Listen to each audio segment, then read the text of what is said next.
Hi guys, what's up? Catch up, it's your boy Young Hercules carrying out another A Day in His Boring Life episode. Blah blah. Okay, last week pa pala tong beach trip namin kaso lang I only had this time to finish the editing dahil nagtatrabaho po tayo ng maayos. Fast forward mga 2 seconds, bumiyahe nga pala kami guys by van going to Glan Sarangani from Banga, United States of South Cotabato. Most of you naman siguro alam kung saan ang Glan Sarangani and especially their number one tourist attraction, the beaches. Ang aming trip ay umabot ng 4 hours pero it still depends kung mabilis kayo magpatakbo, the time arrival then would matter. Aminin natin sa hindi, these streaks of beaches in Glan Sarangani before were our get-together venue for family bonding at kahit anumang okasyon. Now that marami na ang preferences yung mga tao and at the same time may bago ding beaches na nag-uusbungan, nakaka-overwhelm lang isiping balikan yung mga alaala, yung mga ganitong bonding. Saksi itong harap ng Pacific Ocean how we made memories before. Bow. At this point of our trip, nakarating na po kami sa Tour Town Glan spot where the sea is already magnetizing you. At syempre, pag nandito na kayo, parang yung energy natin ay lumalakas dahil nga palapit na tayo sa mga resort. After taking pictures, bumili din kami ng mga paninda dito gaya ng taho at mani. And without further ado, nakarating na po kami sa Hilartis Beach Resort. Para po sa i-reference nyo, nasa unahan lang ng isa, Jardin del Mar Beach Resort. Itong resort nga po pala ay bago lang, napaka-aliwalas, and if I were to rate, I'm giving it 9/10. Malinis, wala pong mga bato, sarap liguan, hindi po siya white sand pero worth it po kasi walang mga bato.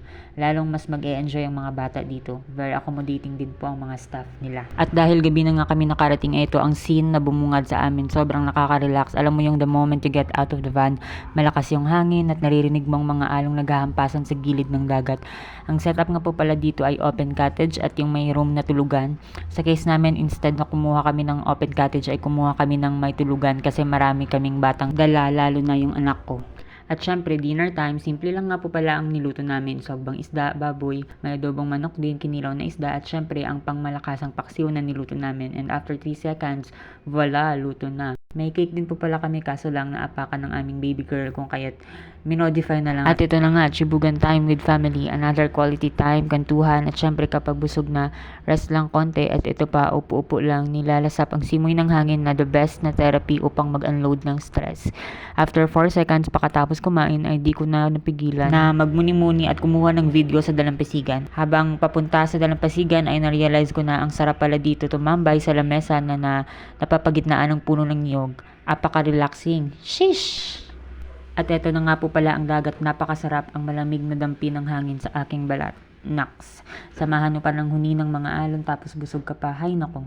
Dapat 5 times a month natin to. This is what I say, night on the beach, listening to the crashing waves and feeling the cold breeze of air is a whole lot better. Shish. Pero pang second lang to kasi mas pinaka the best yung sahod. After 5 seconds na pagmuni-muni ay bumalik na muna ako upang kumain ulit. Dahil present ang mga pulutan, syempre hindi mawawala ang inuman at magpapatalo ba ang mga singer? Malamang sa malamang may kantahan. Umupo na muna ako dyan saglit. Nag-set up na rin sila ng tent na tulugan. And on a Sunday morning still on the beach, kape is life. Nakaka-aesthetic ng datingan. Tas uupo ka sa gilid ng dalampasigan, sipping a hot coffee, thinking positively about the future. Ngunit after 6 seconds, mas pumapait ng kape knowing na lagi na pala ng mga kaltas sa sahod mo. What the fudge? Moving on. Ito nga po pala ang vibe kinaumagahan. Maaga kami nagising around 5 a.m. upang magka-prepare ng breakfast. Naglakad-lakad pala ako dito at parang gumaan yung pakiramdam ko.